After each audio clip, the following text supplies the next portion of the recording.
Bonjour lumineuse Luciole, j'espère que vous allez bien, c'est Lucie et bienvenue dans un nouvel épisode de Patouille Thérapie.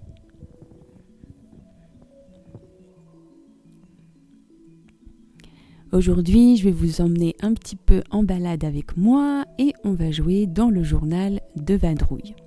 Je ne sais pas comment est le temps chez vous, ici dans le Jura, même si on sent bien que le printemps va commencer à arriver. Ceci dit, on n'est pas encore à l'abri de petites neigées comme celle-ci qui a eu lieu il y a à peu près 10 jours.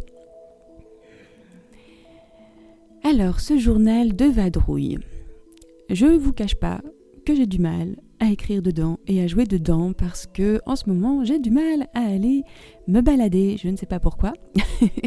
Je pense que parce que je suis un peu perdue avec les saisons, avec le temps qu'il fait. Normalement, dans le Jura, à cette période, on n'est pas censé avoir des températures qui avoisinent les 25 degrés et en ce moment c'est ce qui se passe. Mais c'est comme ça, il faut l'accepter. Alors, ce que j'ai fait, là, c'est des pages où j'ai écrit un chant navajo qui s'appelle le chant de la nuit et que j'avais déjà utilisé il y a plusieurs années dans le grimoire.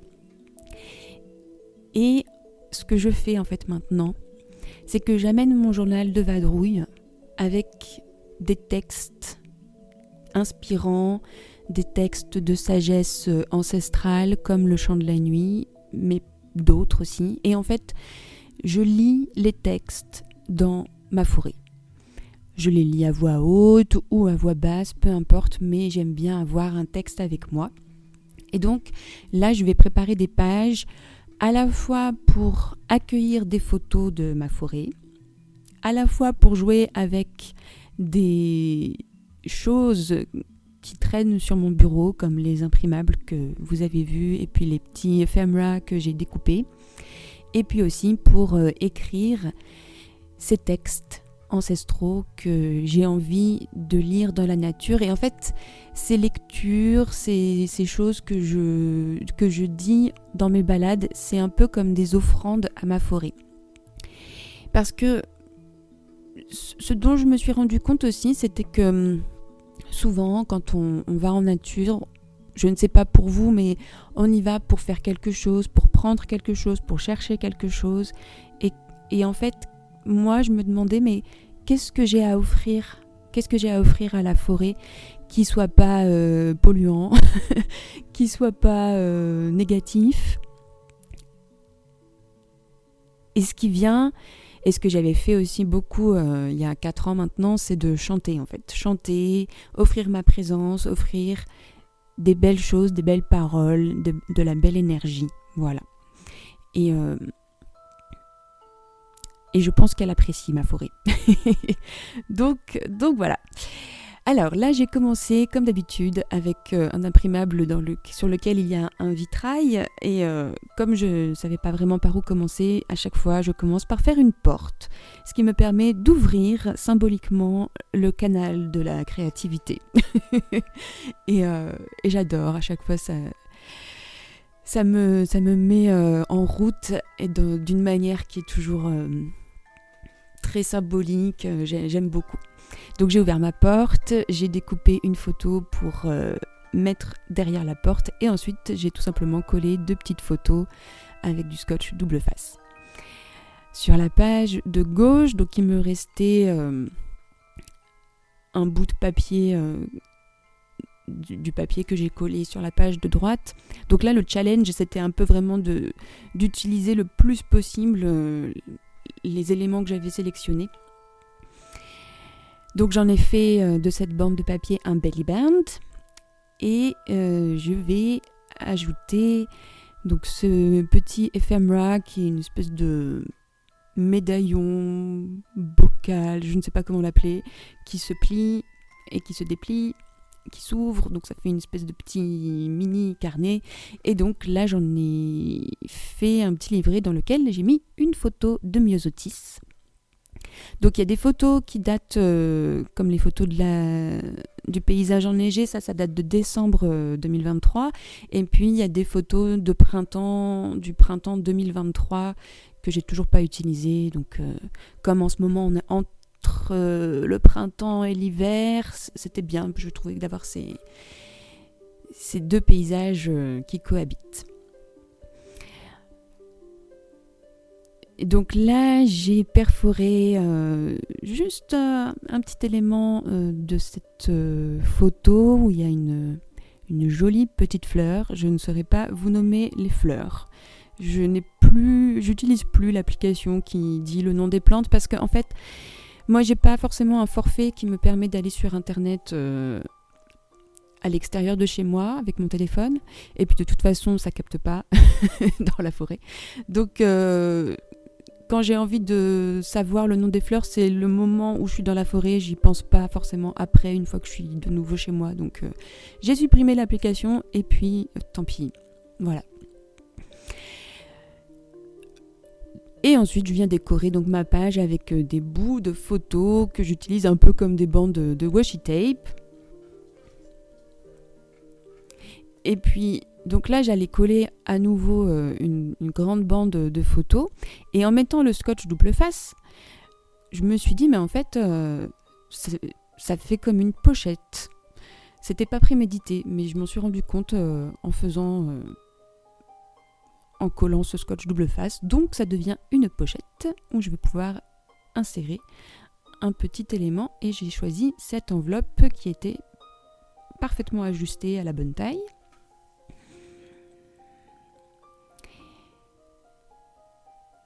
Et là, je vais faire encore une pochette, puisque c'est le principe de ce journal, c'est de mettre le plus d'interactions possible.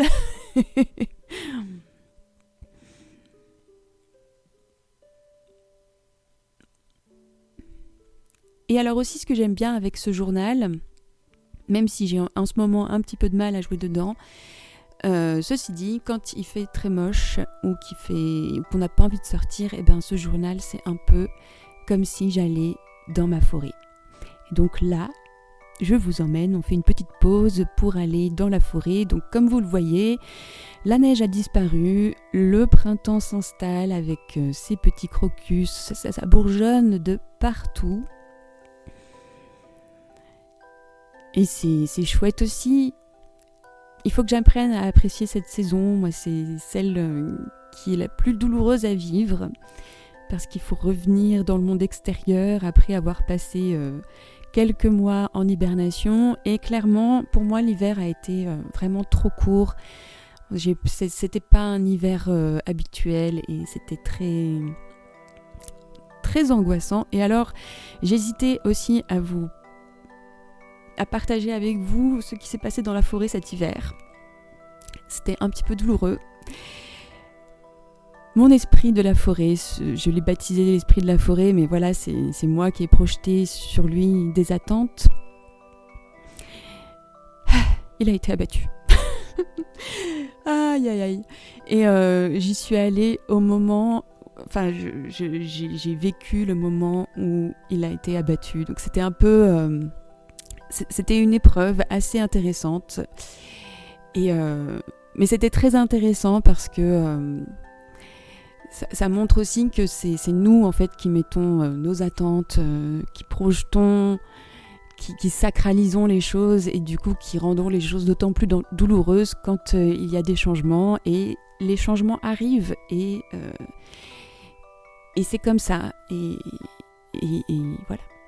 Donc la manière dont j'ai géré la situation, c'est que tout simplement, je suis devenue l'esprit de la forêt. C'est moi l'esprit de la forêt. Et c'est une forêt vivante qui... Voilà. Et il faut aussi que les gens se chauffent. Et en plus, je connais les personnes qui ont abattu l'arbre. On a pu en parler, donc voilà. Il n'y a pas de colère en moi, il y a eu une forme de deuil qui a dû se faire, mais voilà, c'est comme ça. Et puis du coup, ça m'a permis aussi d'aller explorer d'autres d'autres endroits dans ma forêt que je ne partagerai pas cette fois-ci, que je garderai secrètement pour moi. Parce qu'il y a eu ça aussi, c'est que pendant quelques mois, je me suis dit, est-ce que je partage avec d'autres personnes cet endroit où il y a cet arbre incroyable, ce bouquet d'arbres qui me fascinait. Et en fait, du jour où j'ai emmené quelqu'un avec moi, j'ai senti qu'il y a quelque chose qui s'était brisé et que cet endroit n'était plus protégé. Et donc, c'est aussi intéressant parce que moi, ça me pose beaucoup de questions sur qu'est-ce que j'offre et en même temps, qu'est-ce que je préserve, qu'est-ce que je préserve en termes d'intimité. Et ça, c'est vraiment très important de cultiver aussi son intimité, son jardin secret et de ne pas tout donner. Et c'est pas de l'égoïsme que de garder des choses pour soi. Au contraire, c'est très important. Donc voilà, c'est toutes ces choses-là que j'ai apprises. Et en fait, toutes les expériences qu'on vit sont des manières de tirer des leçons pour nous, pour notre chemin à nous, et à nous d'en tirer les enseignements qui vont nourrir notre évolution, notre épanouissement. Et quand on le voit comme ça, en fait, on peut se dire que tout n'est qu'un jeu, même si des fois c'est très difficile à accepter. Des fois on ne peut pas accepter ça, tout n'est pas un jeu, mais voilà. Il y a certaines expériences qu'on peut prendre avec de la légèreté, comme par exemple l'évolution d'une forêt qui ne nous appartient pas, qui a sa propre évolution aussi. Je ne sais pas si vous avez compris mon blabla, mais voilà. Donc maintenant, je continue à décorer ma page, et donc là, je vais juste insérer des espaces pour venir écrire ces textes que j'ai récoltés. C'est beaucoup de textes amérindiens en ce moment. J'ai une histoire familiale avec l'Amérique, surtout latine, l'Amérique du Sud, les Andes, la culture quechua. Et en ce moment, c'est très présent. Je pense qu'à chaque printemps, ça revient. Il y avait cet hiver, je pense que j'étais très appelée par mes mémoires scandinaves. Et puis là, avec le renouveau du printemps, l'arrivée du printemps, c'est les mémoires andines qui refont surface. Donc ça passe par beaucoup de textes amérindiens, beaucoup de chants d'Amérique du Sud, de chants quechua, de musique andine et quechua, de danse péruvienne et andine et quechua. Et ça aussi, ça fait du bien d'aller danser dans la forêt, de danser le soleil, de danser Inti Canchari, le soleil resplendit, de danser Turqui et Los Labradores de San Isidro. Je ne sais pas si vous connaissez les danses péruviennes, mais je vous invite à aller chercher. C'est coloré, c'est joyeux, c'est enfantin. Et c'est une grande leçon de sagesse aussi, parce que c'est aussi des peuples qui ont énormément souffert et qui ont gardé cette joie de vivre à travers les chants, la danse. Et voilà, moi je chéris tous les moments que j'ai passés avec ces danseurs et ces danseuses, ces musiciens, ces musiciennes, quand j'étais plus jeune. Et ça a vraiment marqué... Ça a vraiment marqué ma vie et ça m'a vraiment permis de développer une philosophie de vie. Ça m'a vraiment appris la résilience, je crois, d'être à leur contact. Ça m'a appris la musique, mais aussi la résilience. Bon, je me suis encore perdue dans mon blabla, mais j'ai fait un truc qui m'a vraiment beaucoup amusée. Je ne savais pas quoi faire avec tous ces éphémères et je me suis dit, mais pourquoi ne pas utiliser une attache parisienne pour faire quelque chose qui tourne. Donc voilà, j'ai collé des photos derrière et ça fait quelque chose que je ne me lasse pas de faire tourner, de manipuler. J'aime ce mécanisme, voilà. C'est tout simple, c'est tout rigolo. Et puis pour terminer, je n'ai pas jeté les photos que j'ai découpées, où il y avait des découpes de perforatrices et tout ça. Et j'adore utiliser ces découpes, en fait, juste le contour, pour faire des éphéméras un peu inattendus, un peu surprenants, un peu... Bon, je sais pas d'où ça sort. Et ça fait des choses toujours très, très rigolotes. Donc là, je colle tout simplement donc cet ange qui vient avec un désimprimable. Et puis je vais aussi coller un papier par derrière pour pouvoir écrire quelque chose, pour pouvoir encore écrire des poèmes ou des textes que j'ai récoltés.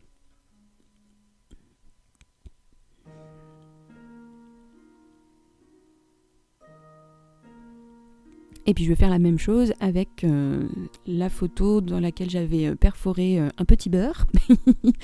et donc là, je vais coller un imprimable où il y a un oiseau. Donc je vais mettre l'oiseau dans la découpe du petit beurre et ça fera également une espèce de marque-page ou de truc pour écrire quelque chose derrière.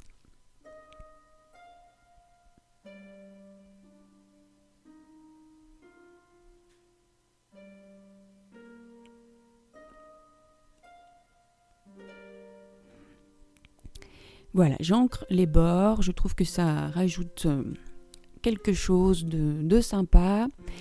Et puis ensuite, je vais essayer de les intégrer au journal. Et donc, je vais simplement coller le coin d'un imprimable, de l'imprimable avec l'oiseau. Donc, je vais le mettre au coin de la page, ce qui me permettra d'insérer un des marque-pages, on va les appeler comme ça.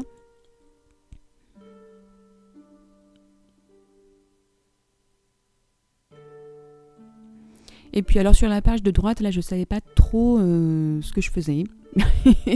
Je savais pas trop si je voulais coller le marque-page directement sur la page. J'ai failli faire ça, puis là je me suis dit mais non, parce que derrière j'aime bien le papier et puis j'ai envie d'écrire quelque chose. Et puis il me restait un petit ephemera que j'avais pas encore utilisé. Et puis tout simplement je vais en faire une espèce de belly band et insérer notre marque-page petit beurre dedans. Et puis voilà. Et après, je pourrais soit encore décorer les pages, soit encore écrire. Et puis voilà.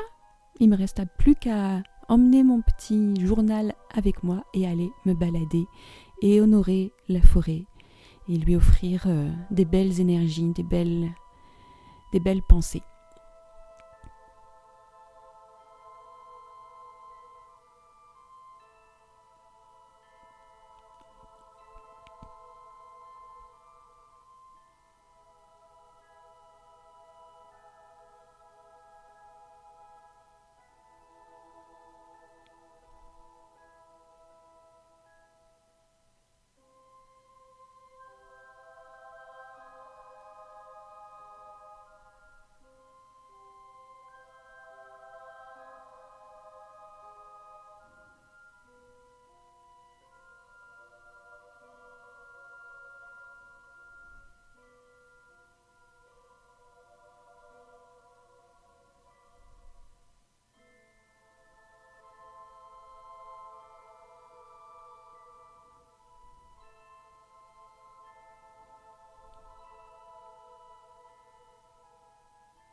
Eh bien, j'espère que cette séance de patouille-thérapie vous aura donné plein d'idées pour créer des éphémères, pour récolter des textes inspirants, pour aller offrir le cadeau de votre présence à vos forêts et à tous les lieux qui vous entourent.